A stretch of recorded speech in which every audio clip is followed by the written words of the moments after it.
Hello everyone, my presentation is about the vendor management challenges in outsourced healthcare IT project. My name is Christian Imponge and I will present this work today.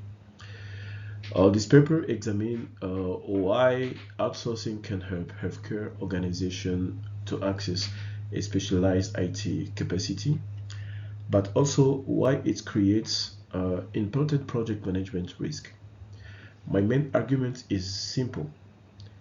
Outsourcing transfer execution to the vendor, but it doesn't transfer accountability away from the healthcare organization.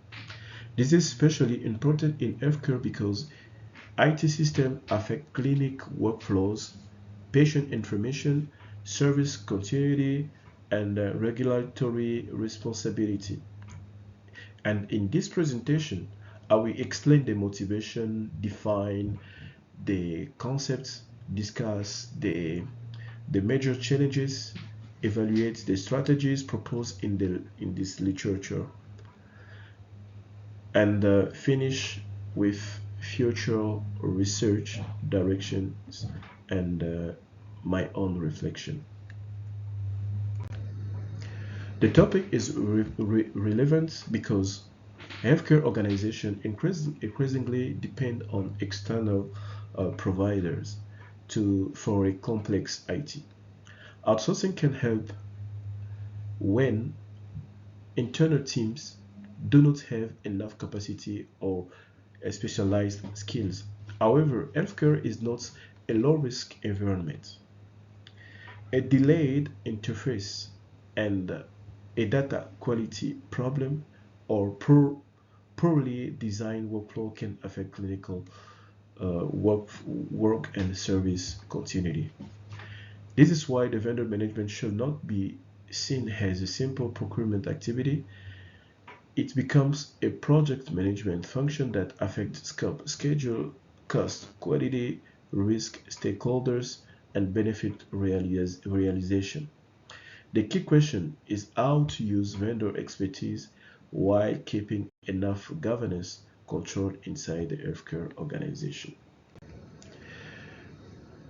This paper is revised, and in the revision, it's organized around three research questions. The first identifies the main vendor challenges. The second explains their effects on the project management outcome. The third evaluates the strategies proposed in this paper and asks what limitations remain. I also use the assignment one feedback to improve the paper. I added the stronger project management lens. I discussed cloud, SaaS environments, vendor lock-in, cybersecurity governance, and the third-party risk.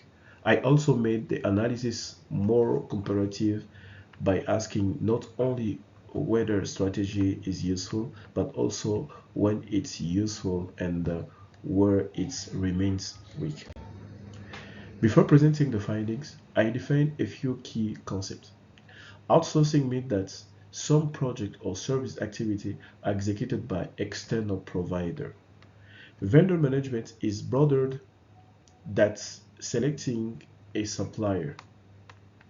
It includes contracting, monitoring, communication, performance management, escalation, and long-term relationship management. Governance means the decision and accountability structure that makes vendor control possible.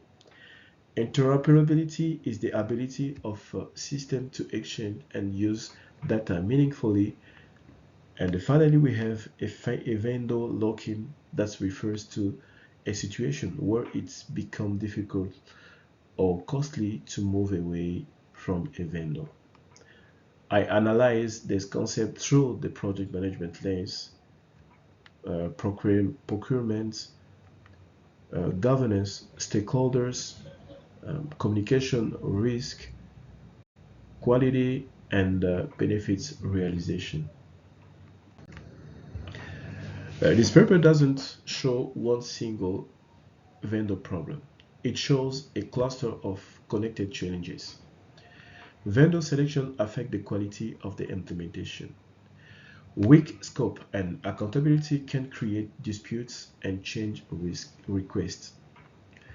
Stakeholder Stakeholder misalignments can cause resistance, especially when clinical users are not properly engaged. Legacy system and interoperability make implementation technically and organizationally complex. Cybersecurity and third-party risk are especially important in cloud and SaaS environments. Finally, knowledge loss and vendor lock-in can reduce long-term control. This, these challenges interact. For example, a poor contract can increase lock-in, and poor stakeholder engagement can make a technically good system unacceptable in practice. One of this, one of the most healthcare specific challenge is the interoperability. Healthcare organizations often use legacy systems that are deeply embedded in clinical and administrative work. The systems may contain historical data, local coding practices, customized interfaces, and dependencies that are not well documented. Interoperability should not be treated as a late technical task. It must be included during the vendor selection, contract negotiation, architecture review, testing, and go-live planning. The critical point is that the interoperability has several dimensions. Technical standards such as HL7 or FIRE are useful, but they do not automatically guarantee semantic consistency or workflow fit. Therefore, interoperability is both technical problem and vendor governance problem. I explain I will explain how modern cloud native environment change all the vendor selection criteria. However, the modern cloud and SaaS environments add new risk. The vendor may control infrastructure, updates, backup, sub-processor, and part of the security environment. Vendor lock-in can occur when data structures, APIs, and internal knowledge are not portable. Cybersecurity also becomes a supply chain issue because the client may depend on several supplier layers. This means selection criteria must include data portability, security evidence, sub-processor transparency, updates governance, resilience, and exit feasibility, I can say. This paper proposed several approaches, including vendor qualification, contract service level agreements, joint governance, open standard, and exit planning. This analysis evaluates these strategies critically. We have vendor qualification is useful, but is only a point in time control. We have a contract and the SLAs clarify expectation, but they may measure technical performance without capturing clinical workflow fits. The joint government can support decision, but only when authority is clear. Open standards are important, but standard alone do not guarantee semantic consistency. Exit planning is important, but it must be tested. The main synthesis is that is that no single control is sufficient. Strong vendor management needs layered control that prevents problem, monitor performance, correct issues, and preserve the ability to exit. On this slide, the slide summarizes the critical analysis of the paper. Many strategies are reasonable, but they remain partial.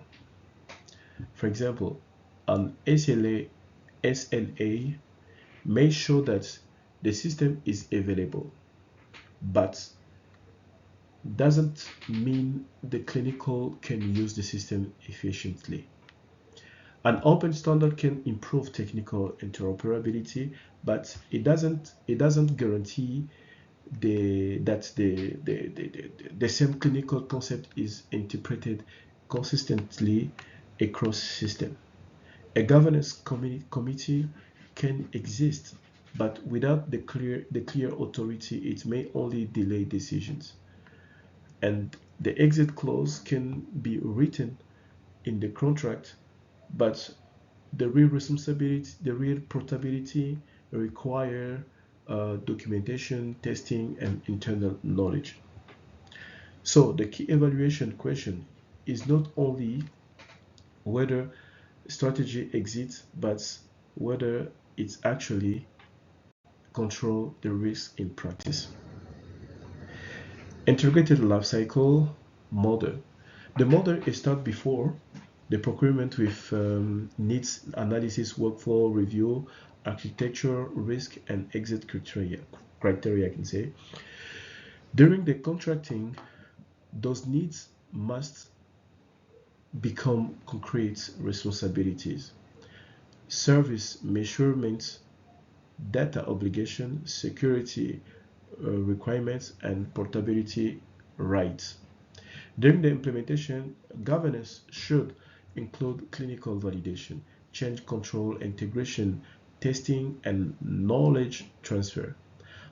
After go live, the organization must monitor performance, incidents, data quality, security, adoption, and benefits. This model responds directly to the gap that we have, because many studies discuss individually discuss about the individual controls, but fewer connect vendor selection, contracting, implementation, operations, and exits into one project management framework. The field is stronger but fragmented because the outsourcing research discuss contract, control, and coordination. The healthcare outsourcing research identifies service quality, governance, workflow, and the economic barrier.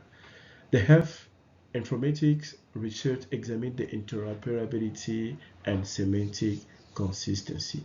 We have also cybersecurity research examine the supply and supply chain risk. However, the fewer studies connect all those areas into the empirically tested model for outsourced healthcare IT project.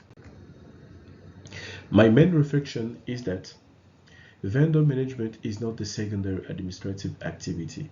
The outsourced healthcare IT project is the core government's capability. The review also confirmed that the healthcare IT success is socio-technical, and the system can meet technical milestones but still fail it doesn't support clinical workflow or stakeholder adoption. I also learned that the contract need operational evidence. They must be connected to testing, security review, user feedback, and benefits monitoring as well. We have two questions that are prepared for the discussion prompt. The first one is a qualification question about which project phase creates the highest vendor risk. The second is a synthesis question that connects life cycle vendor governance with a general project governance model from the course. The third is an innovation question. Could AI assisted monitoring reduce vendor risk, or would it create a new vendor dependencies? Thank you for your listening. I look forward to your questions and comments in the discussion forum. Thank you very much.